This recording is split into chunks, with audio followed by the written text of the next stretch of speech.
बिस्मिल्लाहिर्रहमानिर्रहीम। कायनात की पैदाइश और पहला इंसान।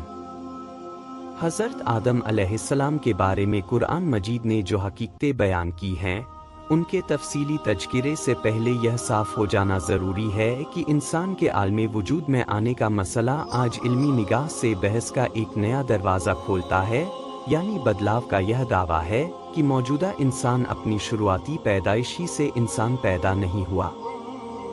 बल्कि मौजूद कायनात में उसने बहुत से दर्जे तय करके मौजूदा इंसानी शक्ल हासिल की, इसलिए कि ज़िंदगी की शुरुआत ने कंकड़ पत्थर पेड़ पौधों की अलग अलग शक्लें अख्तियार करके हजारों लाखों वर्ष बाद एक दर्जा तरक्की करते करते पहले लबूना पानी की जोंक का जामा पहना और फिर ऐसी ही लंबी मुद्दत के बाद जानदारों के अलग अलग छोटे बड़े तबकों से गुजरकर मौजूदा इंसान की शक्ल अपनाई।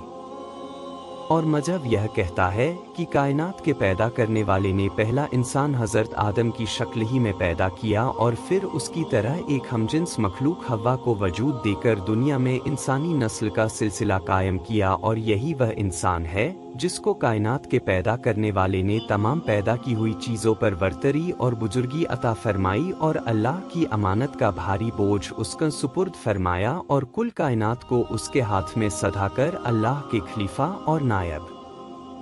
होने का शरफ उसी को बख्शा। बेशक हमने इंसानों को बेहतरीन अंदाज से बनाया है। बेशक हमने आदम की नस्ल को तमाम कायनात पर बुजुर्गी और बरतरी बख्शी। जमीन पर आदम को अपना खलीफा बनाने वाला हूँ।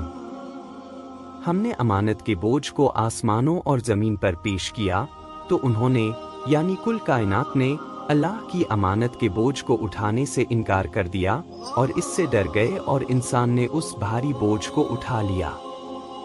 अब सोचने की बात यह है कि बदलाव और धर्म के बीच इस खास मसले में इल्मी तजाद या तत्वीक मेल की गुंजाइश निकल सकती है, खास तौर से जबकि इल्म और नजुबे ने यह सच्चाई खोल कर रख दी है कि दीनी और मजहबी हकीकतों और इल्म के दरमियान किसी भी मामले में टकराव नहीं है।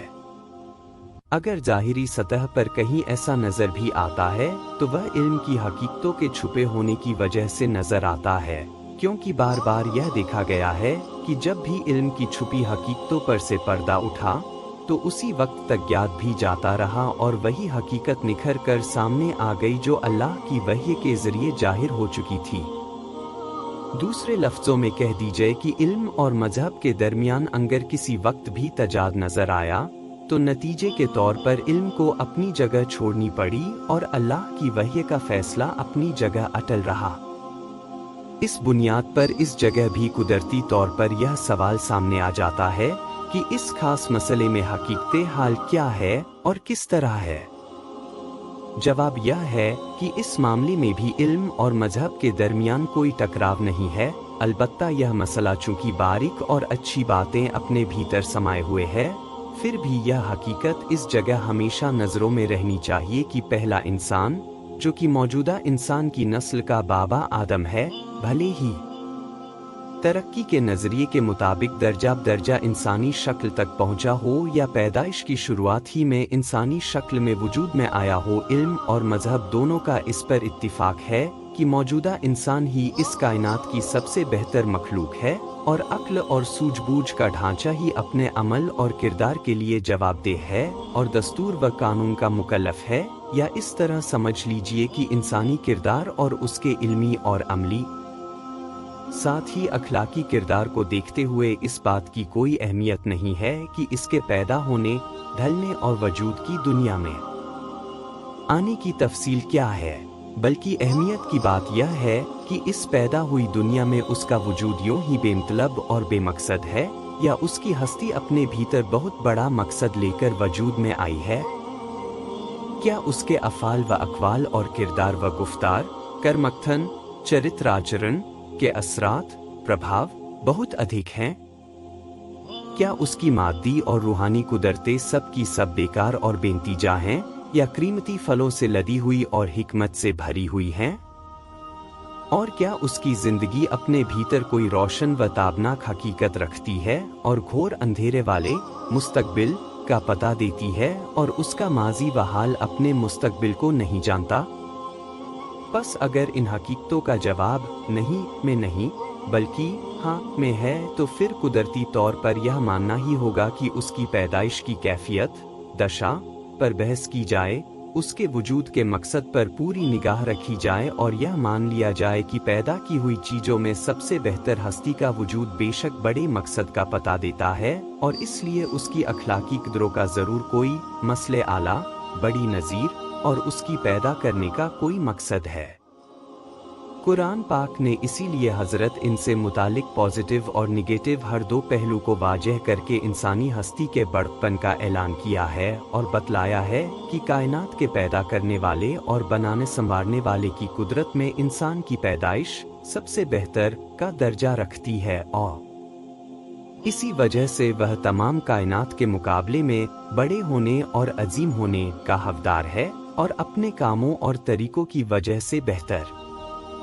वही अल्लाह की अमानत का अलमबरदार होकर अल्लाह का खलीफा के मनसब पर बने रहने का हक रखता है और जब यह सब कुछ उसमें मौजूद है तो फिर यह कैसे मुमकिन था कि उसकी हस्ती को यूं ही बेमकसद और बेनतीजा छोड़ दिया जाता।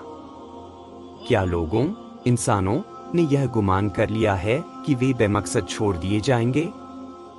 और ज़रूरी है कि अक्ल व शऊर के इस पैकर को तमाम कायनात में नुमाया बनाकर नेकी व बुराई की तमीज़ अता की जाए और बुराई से परहेज़ और भलाई के अख्तियार का मुकल्लफ जिम्मेदार बनाया जाए।